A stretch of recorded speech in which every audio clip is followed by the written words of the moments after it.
Okay, so hi. Wow, I am back again. I'm 20 minutes late. I apologize if you were waiting for me. I was washing the dog, who is so cute. He is so cute. Like, he hates getting showered. We have a shower here at my uncle's house. We don't have a bath. And he can't stand it. He starts moaning and weeping the moment I say, come on, open the shower door. I open the bathroom door, I turn on the shower, and I say, come on, let's go, buddy. Let's go do this. And he is like, no, mom, don't make me do it. But he's so cute because he always walks to the shower like with this slow, sad walk, like, ooh, and he whimpers, oh, oh, oh. It is really cute. And he's lying here in the sun. Come up and say hi. Come on. This is my boy. This is my boy Apollo. And he's so clean right now. Him smells so good. He smell like the Furminator shampoo, huh? You smell like the Furminator shampoo. So yeah, I'm late because we had to get him showered because he was stinking really badly. And it's just better once we get him clean. It's just so much easier to get it over with. Right, buddy? Right? Right. Okay. Okay, can you get down now? Okay, good boy. Love you, sweet dog.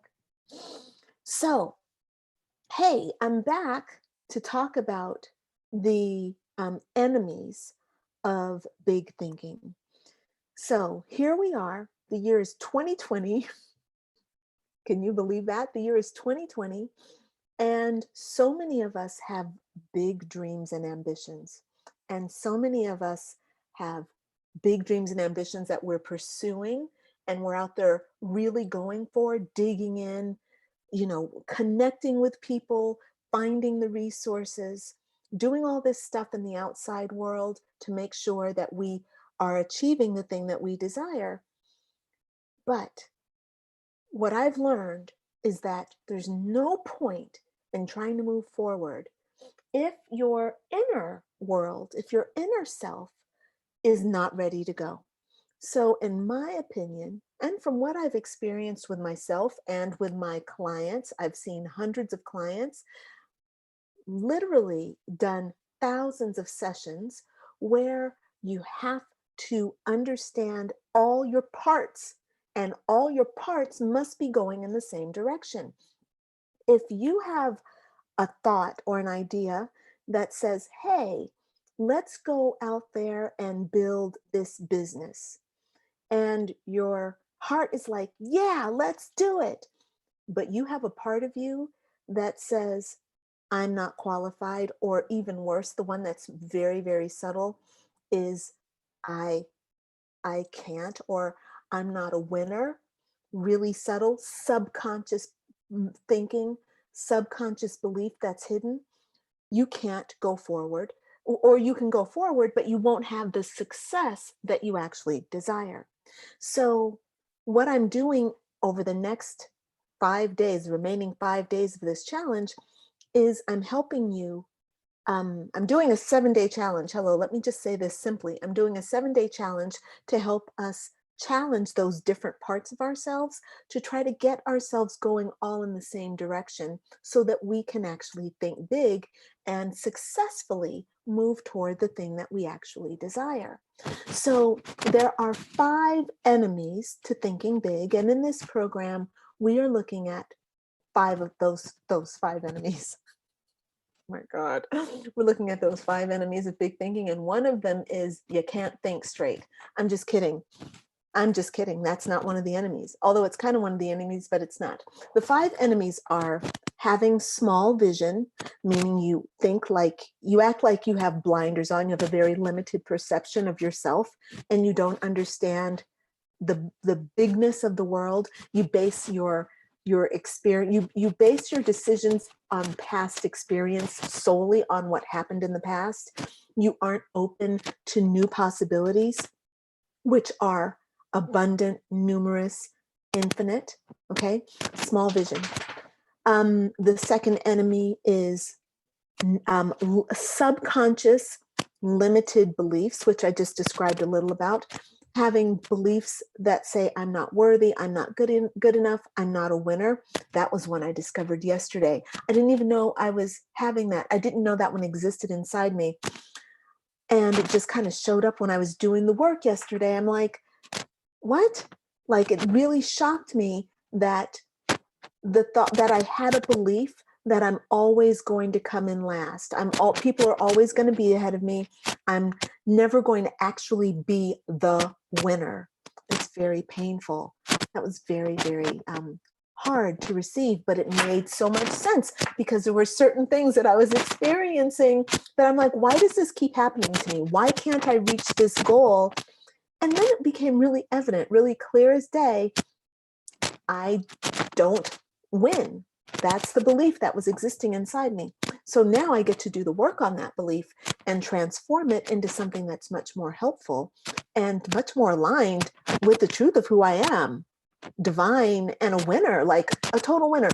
I can totally win. So I now need to work with that old belief and bring in a new belief.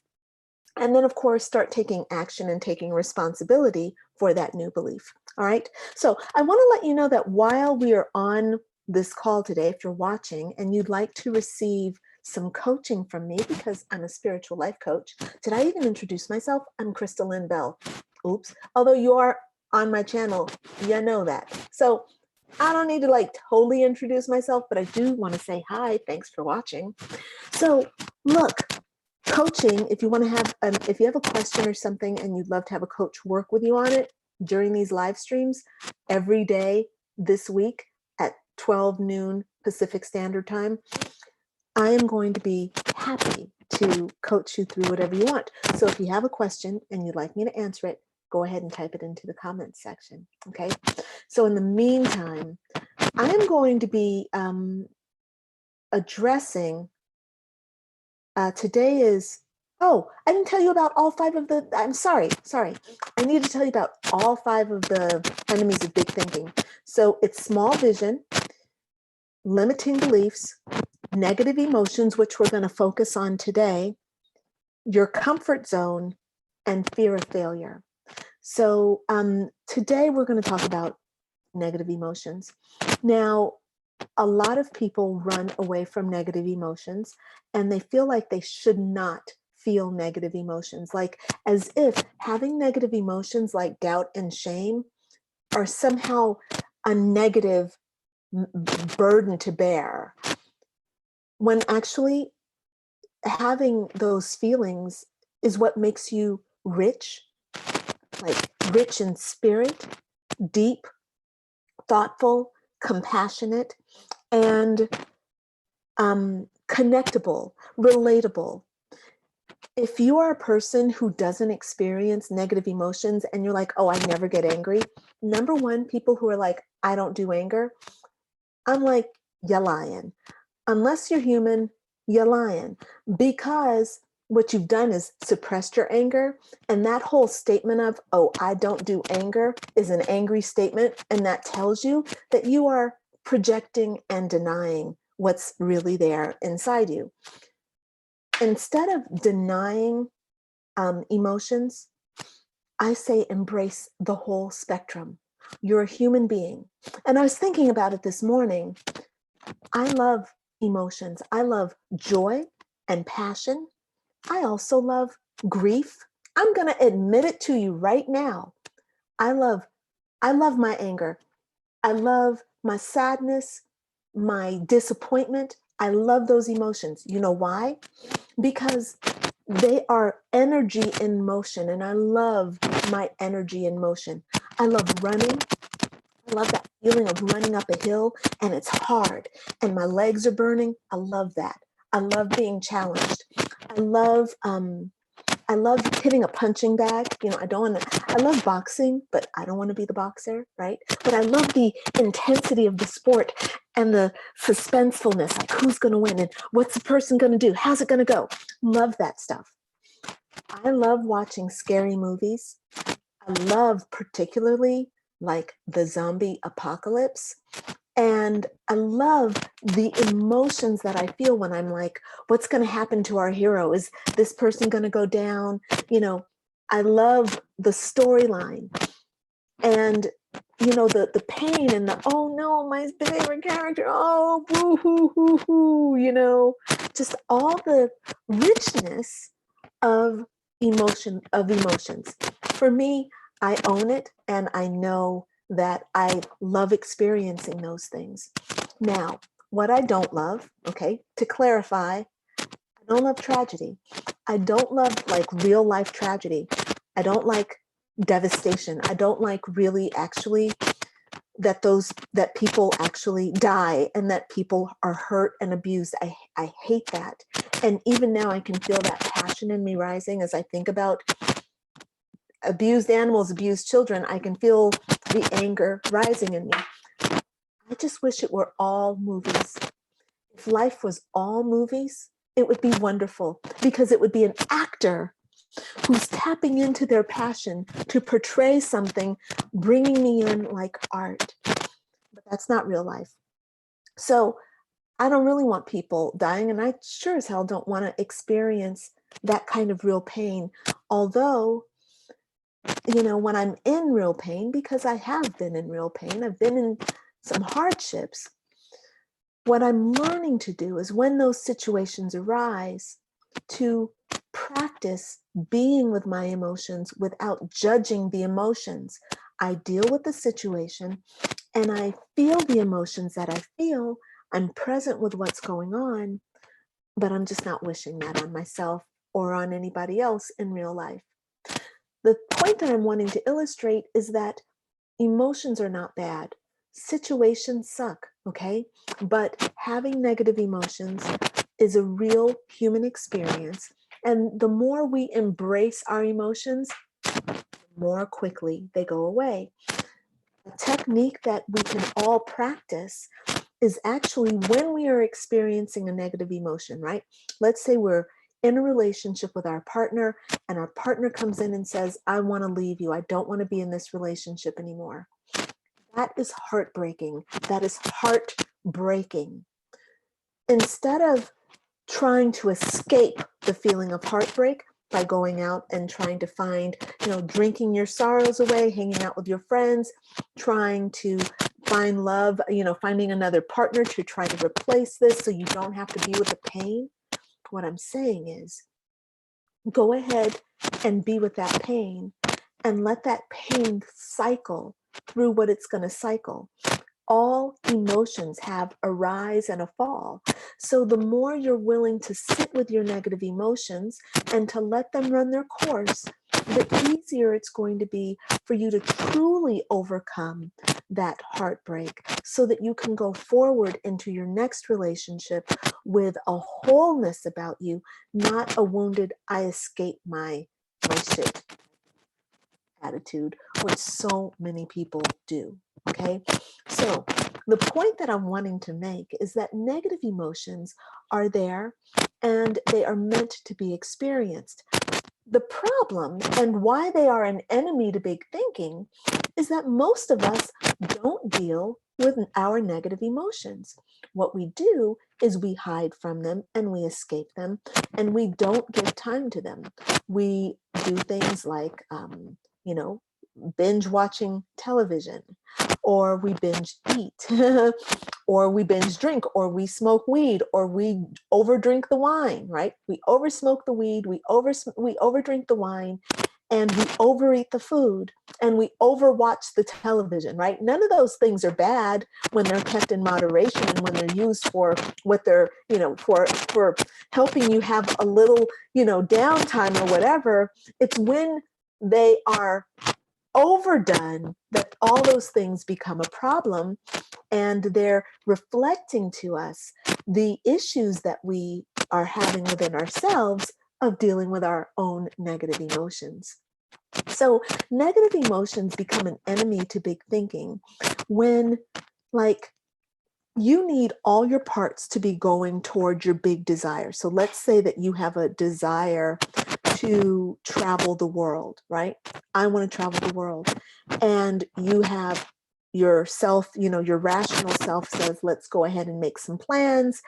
And your heart says, hey, I really want to go travel to Bali and I want to, sip coconut water under a coconut palm on, the beach in Bali, right? And you're like, oh yeah, that's what I want to do.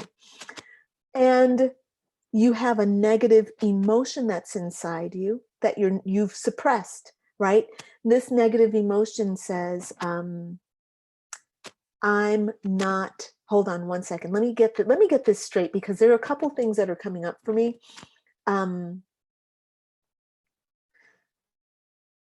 What if you have a negative emotion that says, I'm not safe to travel, right? I'm not welcome in the world. Now, there's a belief that says I'm not welcome in the world. And this is a belief that's buried, okay? You don't know this belief exists. And along with that belief comes a series of emotions that support that belief, right? This is all happening subconsciously. Keep in mind that what happens subconsciously is what shows up in your world.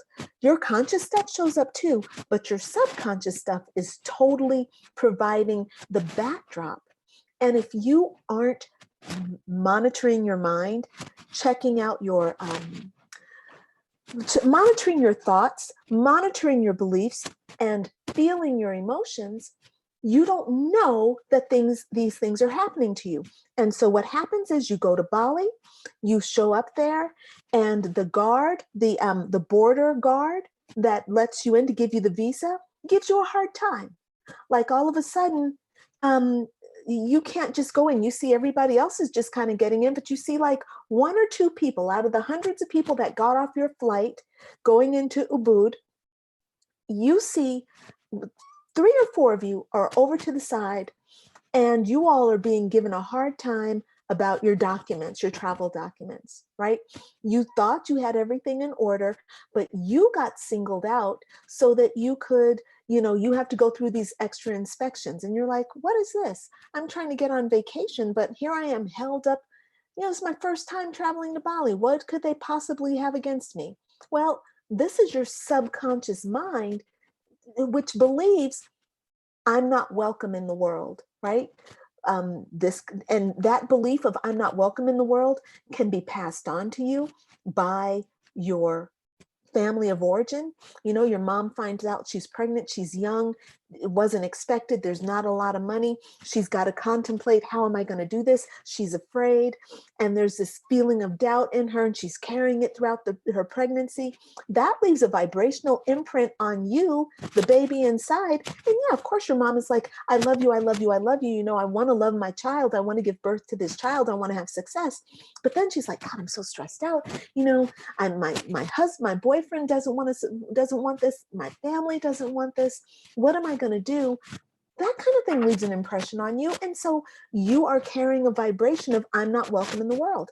These are the kinds of things that will impair you without you knowing it from thinking really big, because you have a subconscious negative emotion and a subconscious belief that's keeping your vision small and making you not feel safe to invest yourself in thoughts and ideas, because the world is showing you that you're not safe.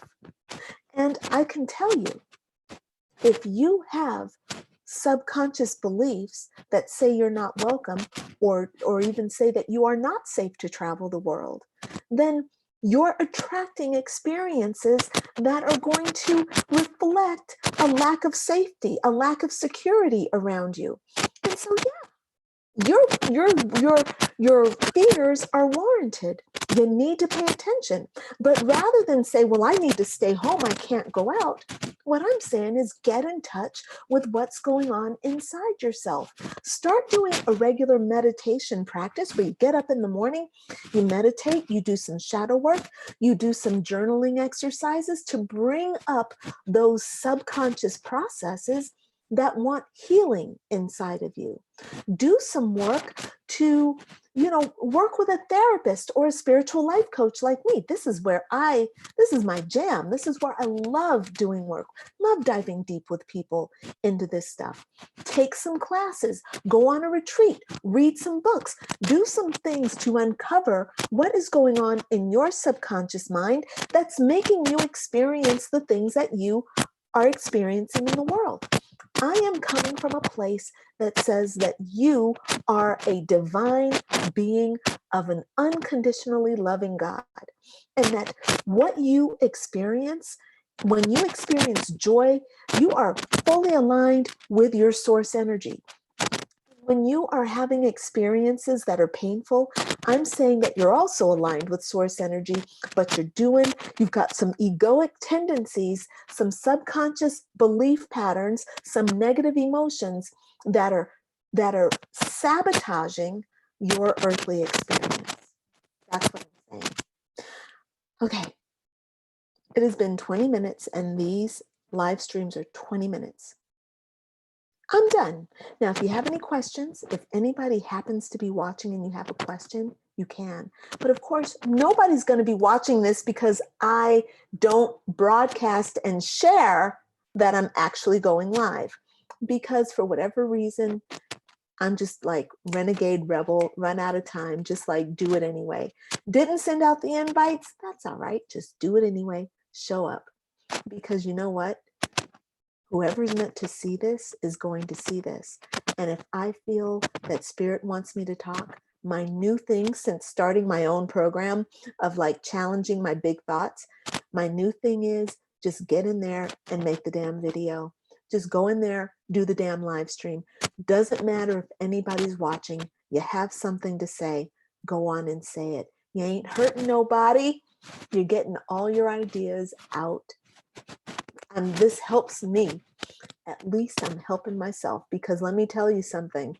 If I hadn't done this, I would not have discovered that I'm not a winner belief. And as I'm sitting here thinking about these ideas about what's going on inside me, I realize that I need to pay more attention to my own negative emotions that might be like lingering inside, because I've had a few incidents, although I am doing the work on them. I am seeing actually quite a lot. I tend to do my work, Yeah, it's my job to do my work. It's my job to do my own inner healing. So I tend to do it actually. But I definitely still come up with a lot of really good limiting beliefs that are fun to work on. Like, okay, look, I might be a little bit crazy. I love working on my stuff. I love this healing process. It's hard.